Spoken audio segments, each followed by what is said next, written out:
আসসালামু আলাইকুম প্রবাসী ভাই বোনেরা, সবাই কেমন আছেন? আলহামদুলিল্লাহ, সবাই আশা করি ভালো আছেন। আপনারা যারা ওমানের মধ্যে যারা আছেন, অবশ্যই কিছু কথা শুনছেন। এখন নতুন কানুন ওমান সরকার উদ্যোগ নিছে। সেটা হচ্ছে যে আপনারা বাইরে যারা কাজ করেন, যারা বাইরে কাজ করেন তাদেরকে ধরলে নফরকে দিবে 1400 রিয়াল গ্রামা, আর বাপকে দেবে 1000 রিয়াল গ্রামা। কিন্তু এই বিষয়টা কতটুকু সত্যি কিন্তু আমি জানি না। সবাই অবশ্যই কমেন্ট করে যাবেন, যার জানা থাকে অবশ্যই কমেন্ট করে যাবেন যে এটা কতটুকু সত্য। এই গ্রামেটা আপনারা মাসে কয় টাকা কামান, মানুষও কয় টাকা ইনকাম করে, এই গ্রামেটা দিবে কিভাবে? ওনাদের পতাকা নিয়ে যাবে শুনছি, ওনার উপর মামলা দিয়ে এই গ্রামেটা ওরা কার্যকর করবে।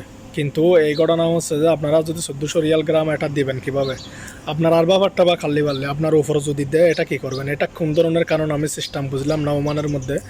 আপনাদের কেউ যদি জানা থাকে এই 1400 রিয়াল গ্রামা নিয়ে, অবশ্যই সবাই কমেন্টের মধ্যে জানাবেন। অবশ্যই আমি এটা নিয়ে একটা ভিডিও তৈরি করব, কিন্তু এটা আমি শিওর না, তার জন্য আমি আপনাদেরকে কথাটা বলতেছি। অবশ্যই সবাই শেয়ার করে নিয়ে, কারো জানা থাকলে অবশ্যই কমেন্টের মধ্যে রিপ্লাই দেবেন। একটা বিষয় হচ্ছে যে আপনারা মাসে এখানে অনেক মানুষ আছে 60 রিয়াল 70 রিয়ালে চাকরি করে, এমন আমাদের বাংলাদেশের মানুষ আছে।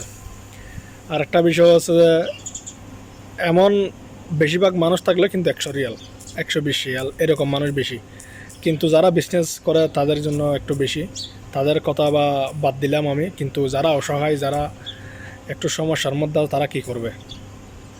সবাই একটু সাবধান থাকার চেষ্টা করবেন। আমার জন্য সবাই আমিও বাইরে কাজ করি, আপনারাও যারা বাইরে কাজ করেন অবশ্যই তারা সবাই সাবধান থাকবেন। ইংগেস্টে যারা আছেন তাদের কোনো সমস্যা হবে না আশা করি, ইনশাআল্লাহ। সবাই ভালো থাকবেন, সুস্থ থাকবেন, সবাই আমার জন্য দোয়া করবেন, আমি আপনাদের জন্য দোয়া করি। সবাইকে আল্লাহ হেফাজতে রাখুক, সবাই ভালো থাকবেন, সুস্থ থাকবেন। সবাইকে ধন্যবাদ এবং আসসালামু আলাইকুম।